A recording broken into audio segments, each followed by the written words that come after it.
siya sa iyang tent. Daddy will assist Shobe.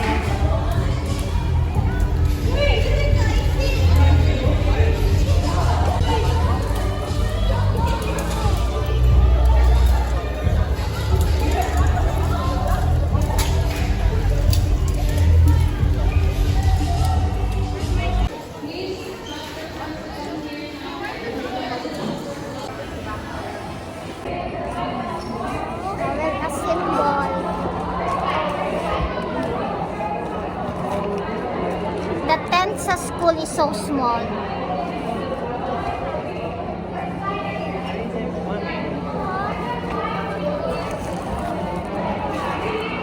Ikaw, hindi ka magkuhan nga. It's okay naman to assemble. I saw some parents nag-assemble na. What are you waiting, man? Where's your kuhan na? Your pillow. Get all your stuff na lang. Put it here. So small ang tent sa school. We have tent but big. Allowed the eye.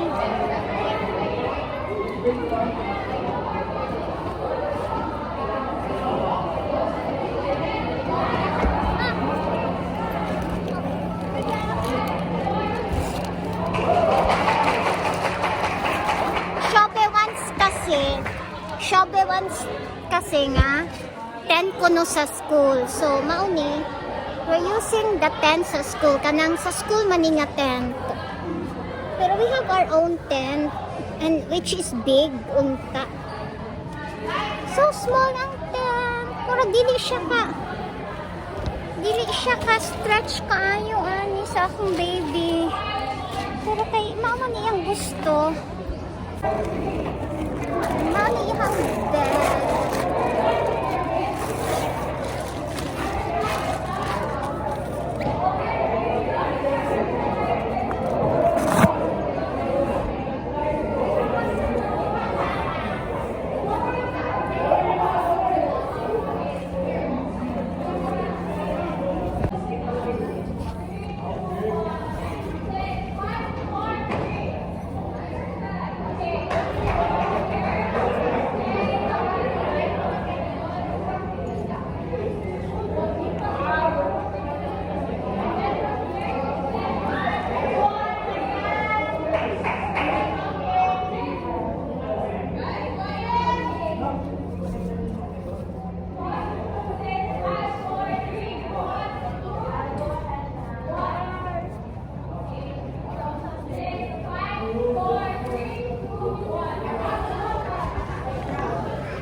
So this is how it looks like inside.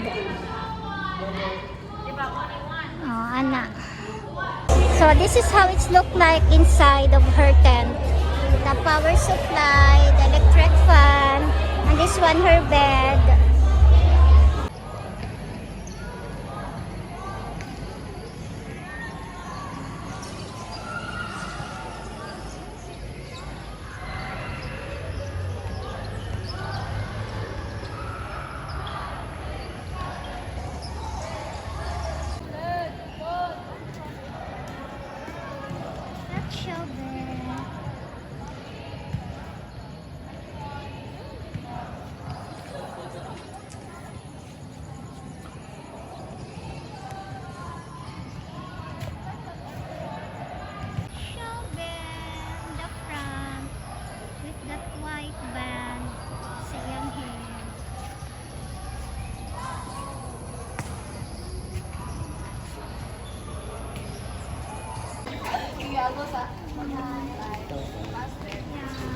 That's Shobe. Going for dinner.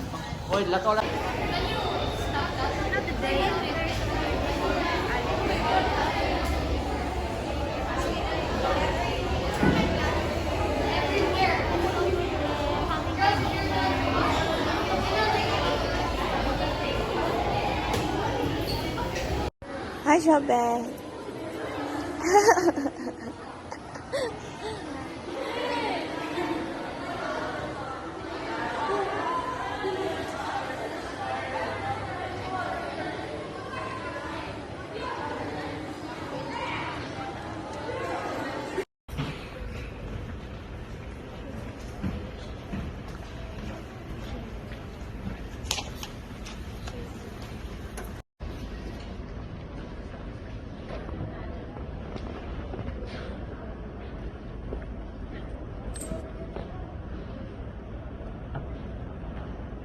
We will now explain the Girl Scout promise using the white candles to symbolize purity of heart and the intention to uphold our promise.